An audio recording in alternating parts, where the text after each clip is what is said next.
Gandang hapon mga butingting. Meron tayong i-repair ngayon, isang desktop. So, ang sabi sa atin ng may-ari nito ay no power.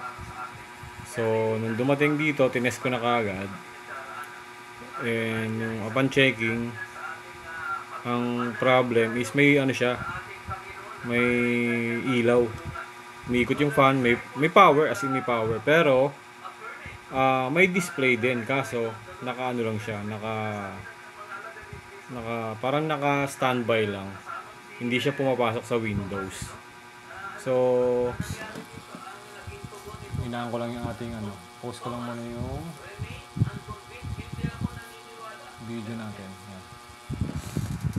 So ang problema nito ay pag pinress mo yung power button, may power siya pero naka standby lang yung display sa brand ng motherboard. So papakita ko sa inyo para makita nyo, malaman nyo kung ano yung problema nito. Kasi gumagamit siya ng ABR kaya yung computer niya siguro baka may problema yung AVR kaya hindi siya nagsusupply ng power dito sa computer. Kaya hindi siya nagpa-power. Nung nakarekta siya diretso sa plug, pag press natin ng power button, yan, mag-go on. Ayun yung display natin. Ayun, kaso namatay. Namamatay siya. So try natin ulit siyang i-power on. Oh, namamatay. Kanina nag-display, ngayon namamatay naman.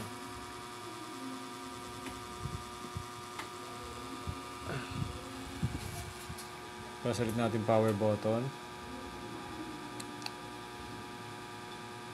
Ayun, namamatay. Iba naman ngayon. So, tingnan na lang natin kung ano yung talagang problema ng computer na to. So, sabi ko kasi sa may-ari, i-vlog natin para nakikita rin nila yung paano ginagawa sa laptop, sa computer nila. Ayusin ko lang yung camera natin tsaka yung computer. Ihiga ko lang.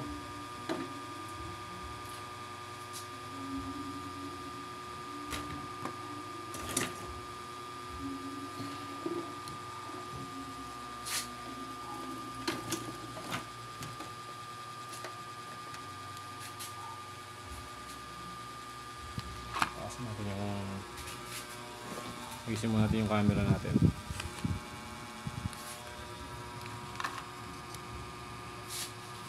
So ayan, yan po yung computer niya.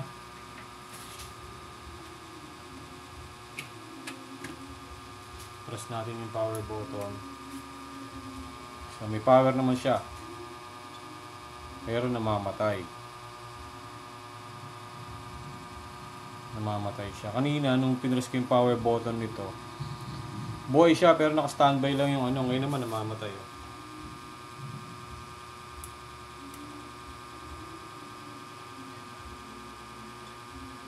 Namamatay.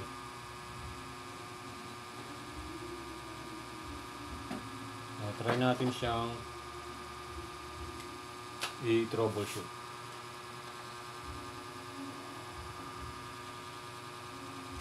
Ayun. Driver.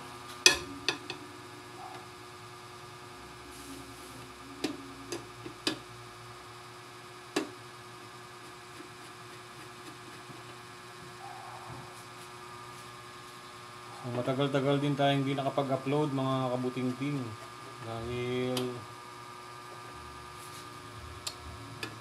sadyang matumal ang ating repair.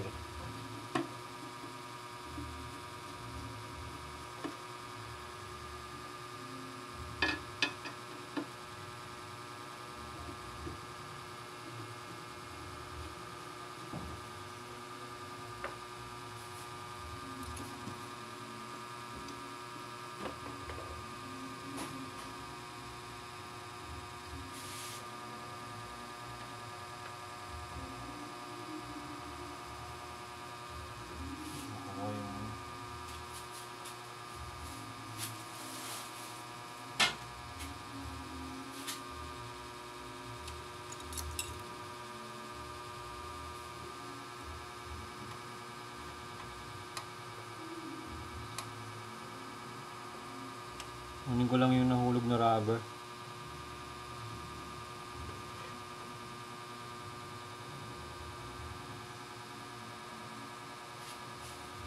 Okay. So basic troubleshoot tayo. Troubleshoot muna natin.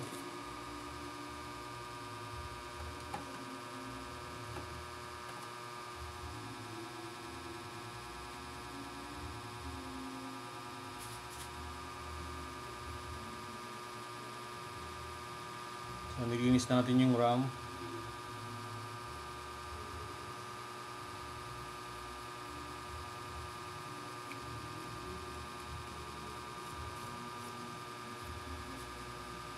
Yung RAM niya kasi medyo inuumido na.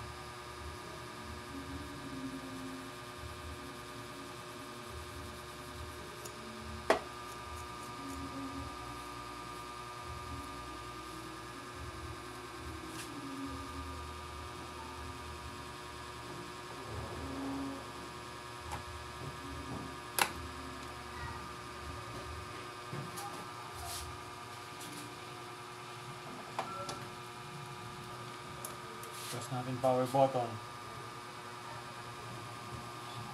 Mamatay. Mamatay talaga siya.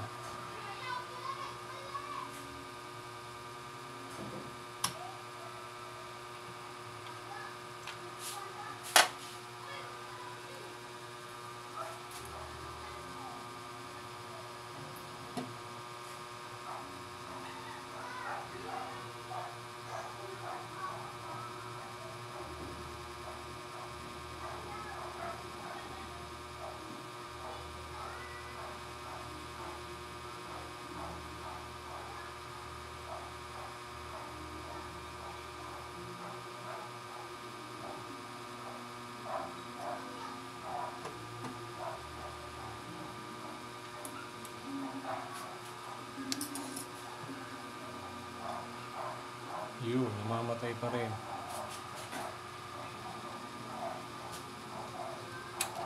Ano natin ito? Hindi na, hindi siya namamatay.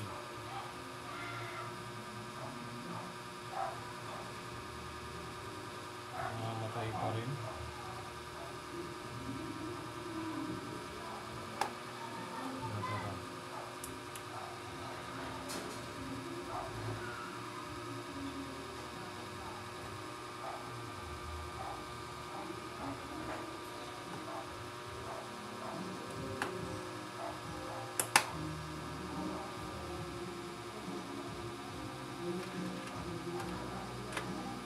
Ayan. Maraming nagbibideo ako dito sa atin. Mamatay pa rin.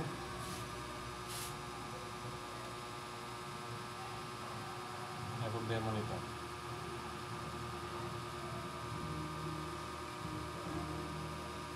Mamatay pa rin siya eh.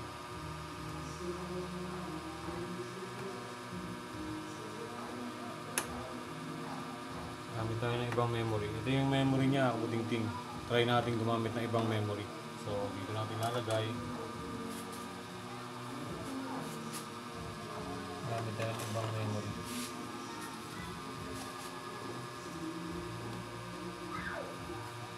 So, ito. Try tayo ng ibang memory.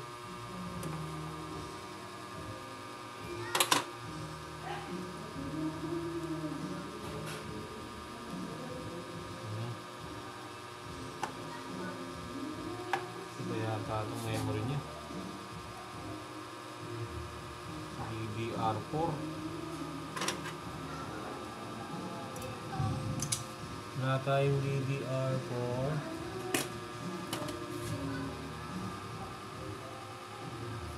hanap lang tayong DDR4 so nakakuha tayong DDR4 kulay black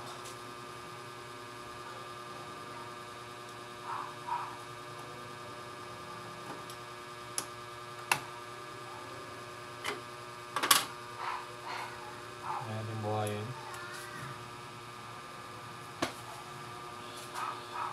Mamatay pa rin.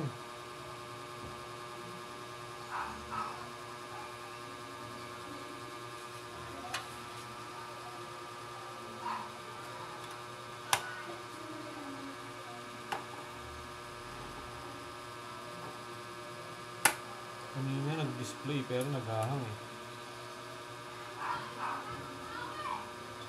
Oh. Ibig sabihin, hindi sa memory. Pwedeng buo yung memory niya kasi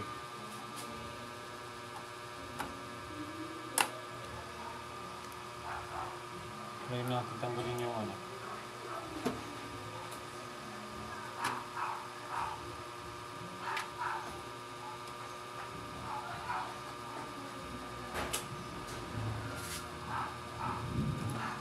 Subukan natin tanggalin yung SSD niya.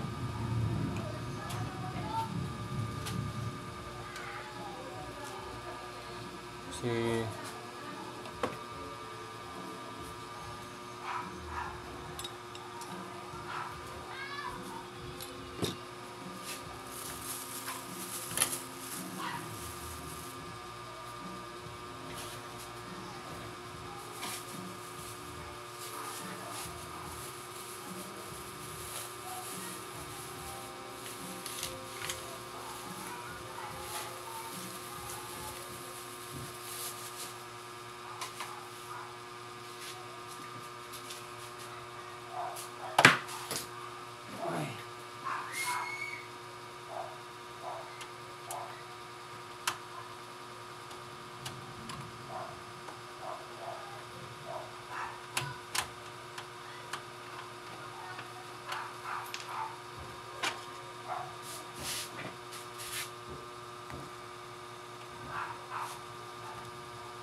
titingnan natin nga kapag tinanggal natin yung SSD kung mag-aano pa rin, kung mag-auto shutdown pa rin.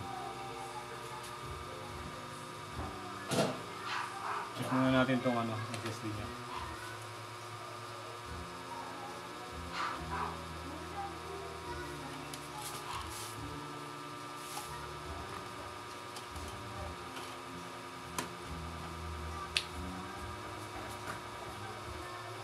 Tinanggal ko yung SSD.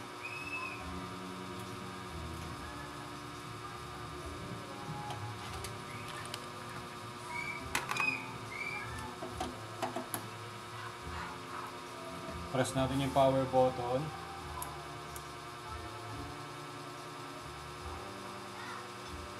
Okay, namamatay pa rin.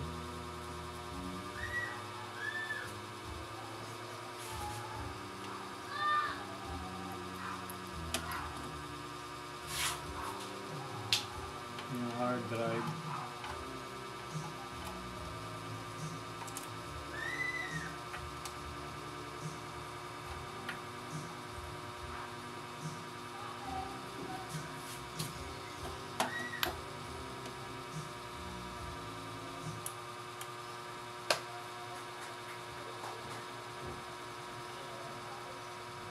So, ibig sabihin, tinanggal ko na yung SSD niya at hard drive.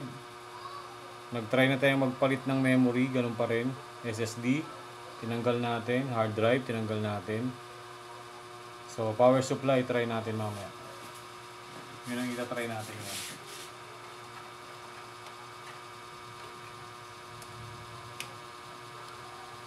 Ngayon yung magdiretso na mamatay siya.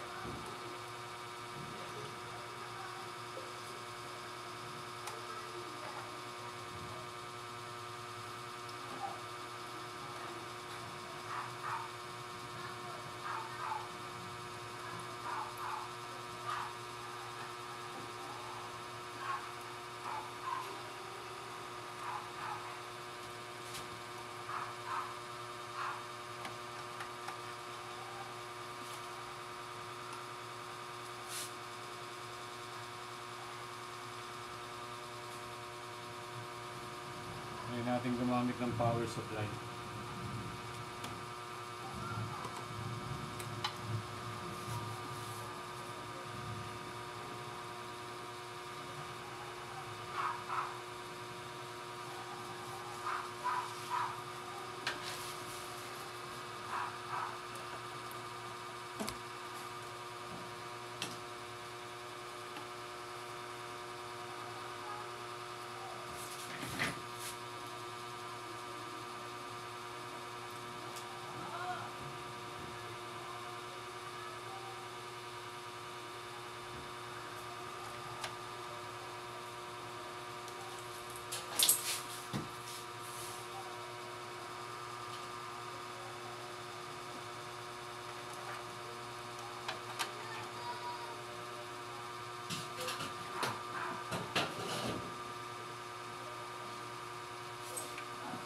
Try natin ulit.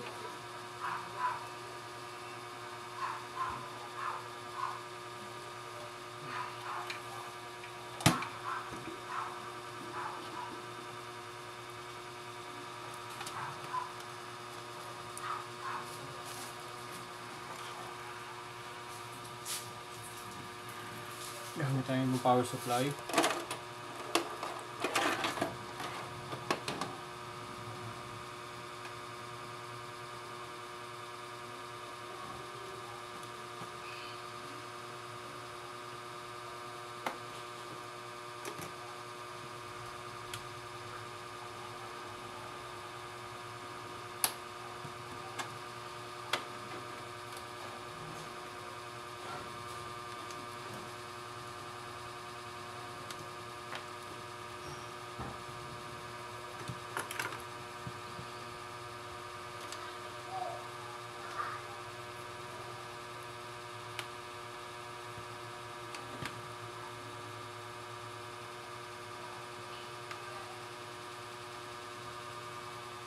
Tanggalin ito sa kanila ito.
Sabitan natin yung power supply.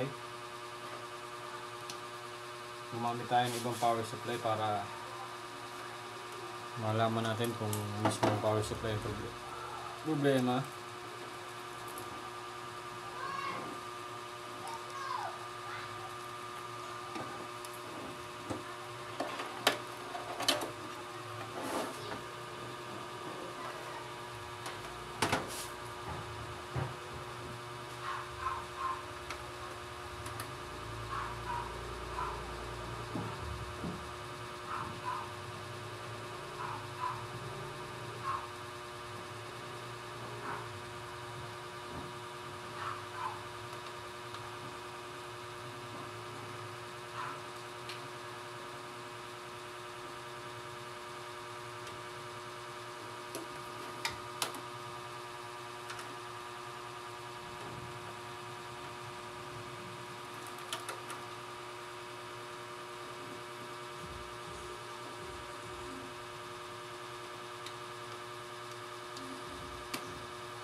Okay.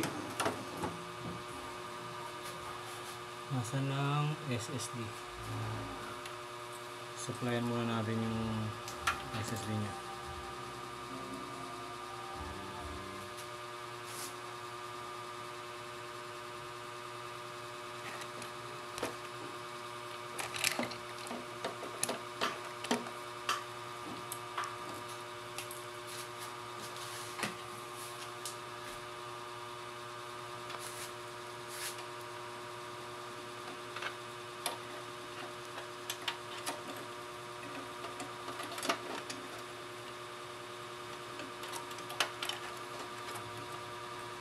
Kahit SSD lang muna supply natin.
Yun, ibang power supply na gamit natin, tingnan natin kung mamamatay pa siya.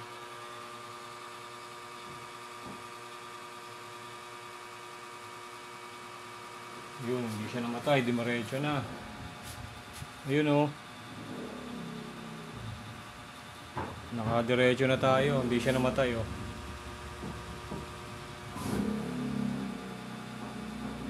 Tingnan natin. Ayun.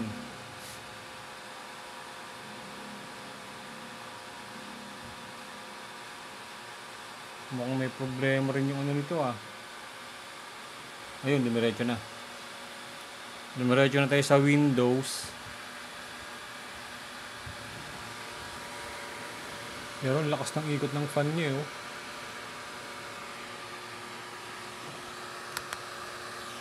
Lakas ng ikot ng fan oh.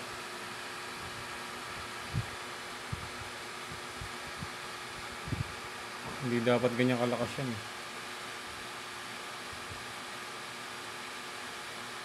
Oh, nawala na display oh.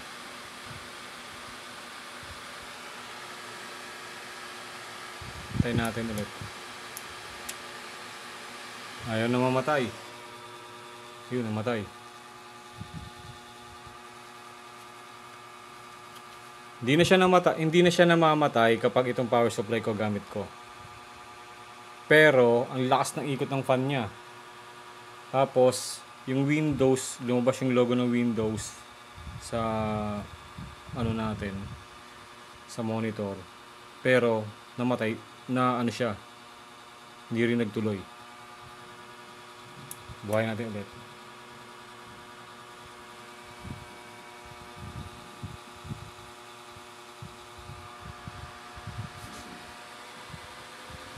May nakikita akong ano. Ayun, namamatay pa rin.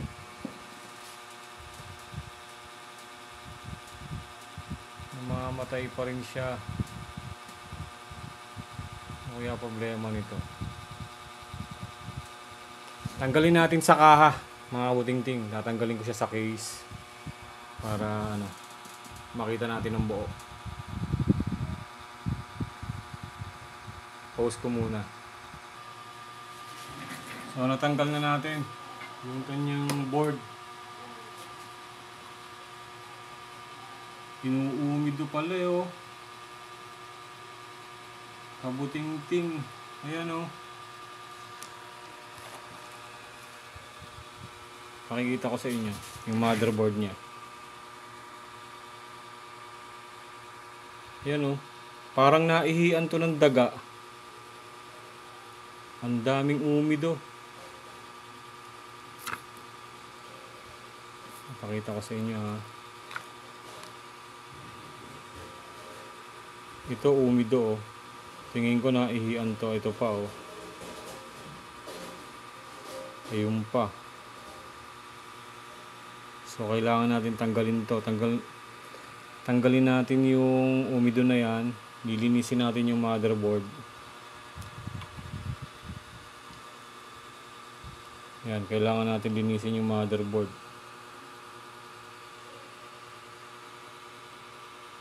Maraming umido. Tingin ko naihian ng daga to.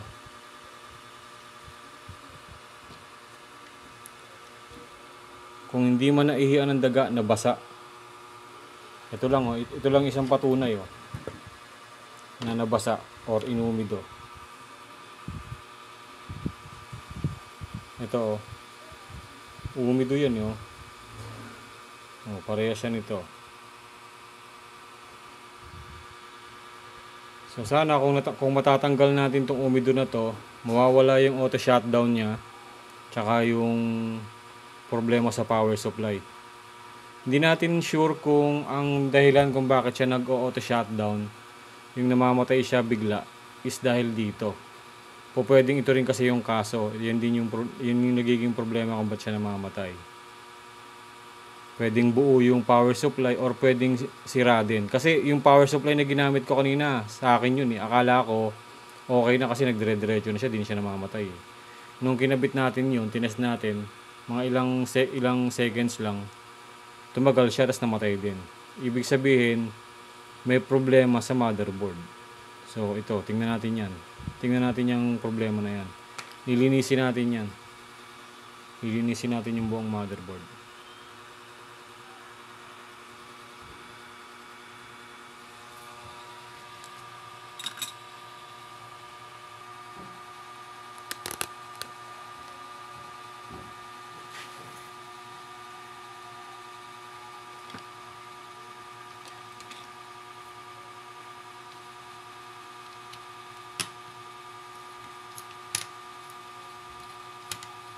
Kailangan natin tanggalin tong kanyang CPU fan para makita natin ng buo yung motherboard.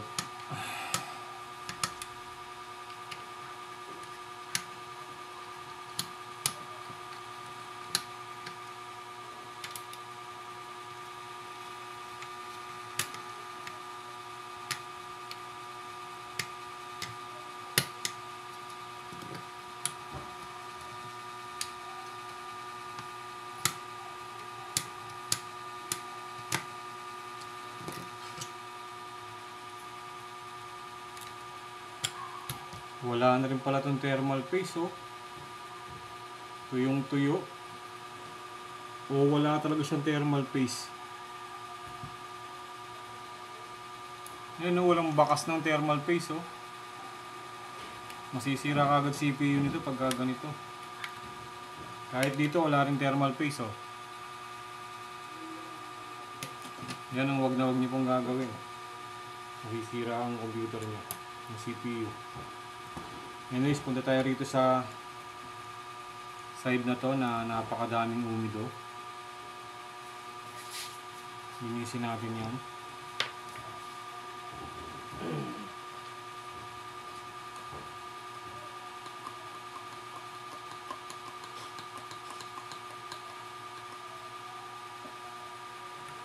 Daming umido, oh.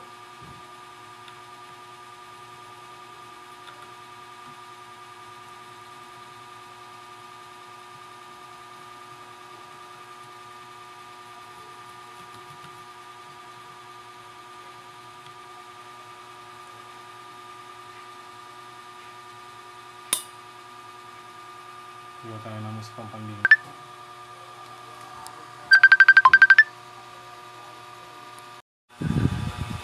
Try natin kabuting-ting buhayin ulit. So this time, hindi muna natin kakabitan ng monitor at keyboard. So titingnan natin kung mabubuhay siya.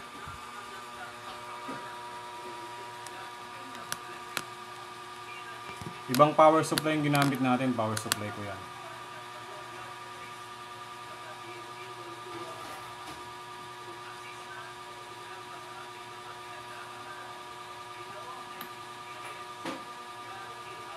Press natin yung power button. Tingnan natin kung mamamatay. May ilaw yung supply ko, ibig sabihin buhay pa yung... Ngayon, umiikot yung fan, oh.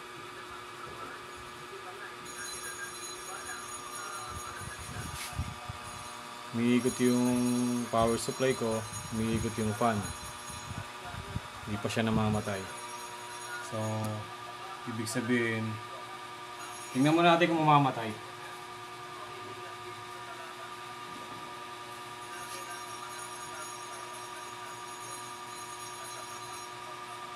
Hindi siya namamatay. Kabit natin yung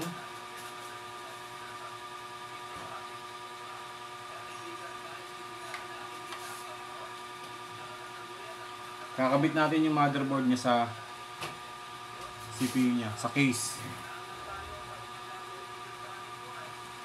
Pause lang natin, masyado nang mahaba yung video. So naikabit ko na yung ano niya. Ayan. Naikabit ko na sa case. Try natin ngayon kasi nung nakabaklas siya, Okay na siya, umiikot na siya. Tatry natin ngayon dito sa power supply niya. Press natin yung power button.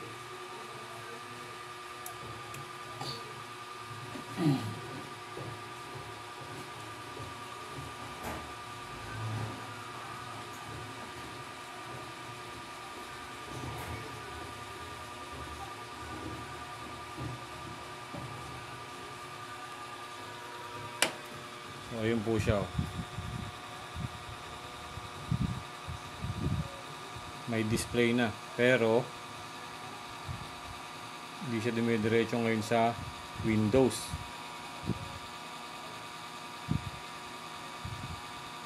Ang tanong, ba't ayaw niyang dumiretso sa Windows? Nakakabit na po yung ano niyan, yung SSD niya. Hindi na siya namamatay. So, try natin ulit. I-check. Medyo pinapahirapan tayo ng computer ni customer.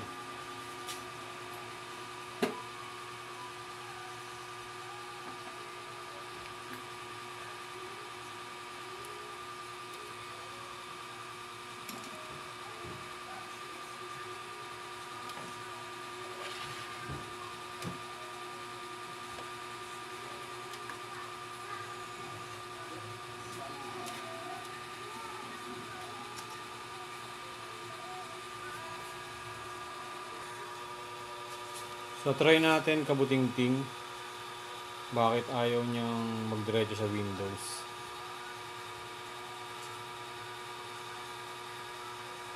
Kasi kanina, ang napansin ko sa kanya, meron akong nakikitang smart error. Yung smart error na yon, possible na nakikita ko yon sa mga hard drive or SSD. So, ang ginawa ko, tinanggal ko muna yung hard drive nito kasi yung Windows nandun sa SSD. Yung hard drive is backup. So, ang gagawin natin, ibuboot natin siya sa SSD lang. Titingnan natin kung magdediretso siya ng display. Hindi na siya maghahang sa logo na yon. Sige. Press natin yung power button. But ang importante sa ngayon, hindi na siya namamatay. Hindi ako sure kung ano yung reason, pero nung tinanggal ko yung motherboard dito sa casing niya, nakita ko marami siyang umido. At the same time, meron din tayong nakitang yung nakita natin dito sa CPU niya, wala na siyang thermal paste. Kasi yung mga auto shutdown, doon din yun yun din ang nagiging cause ba siya nag-auto shutdown. At the same time, meron din siyang mga umido. Either sa dalawa, umido sa motherboard or sa thermal paste. Okay, press natin yung power button. So, tingnan natin dito kung magdi-display. Tinanggal ko yung ano niyan. Kung magdidiretso. Yun o, nag-Windows na.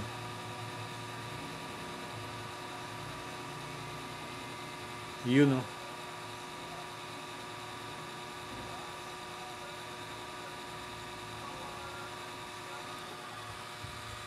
Hindi na siya namamatay. So, nung una inisip natin power supply. Check natin yung memory. Okay naman. Check natin yung nireset natin yung ano niya, CMOS battery. Ganun pa rin. So, yung nakita ko is yung sa motherboard and sa CPU. So, ayun na siya. Nabuhay na. Hindi na siya namamatay. Pero observe muna natin to para sigurado tayong walang problema pag binalik natin kay customer. But sa ngayon ang importante, nabuhay na siya at hindi na siya namamatay. Ayan, buhay pa rin. Okay? So siguro hanggang dito na lang mga kabuting-ting dahil okay na to. Itetest na lang natin. Again mga kabuting-ting, kung meron po kayong mga gustong ipa-repair, nandito lang po ako sa na botas, pwede po kayo magpadala sa atin through Lalamove or Grab. Sagot nyo po yung shipping back and forth. Ano po yan, kahit laptop motherboard issue, desktop motherboard issue. Yan. Tapos, kung malayo naman kayo, kung nasa province, pwede kayong magpa-ship sa atin via LBC or JNT. So, yun. Makikita nyo naman yung mga video ko. May mga nagpapadala sa atin ng mga repair na malalayo. So, panoorin nyo lang po yung sa video ko. At the same time, yung mga nagpapalalamove sa atin ng mga subscribers natin. So, yun lang po. Maraming salamat po sa inyong lahat and God bless po. Have a nice day. Bye-bye.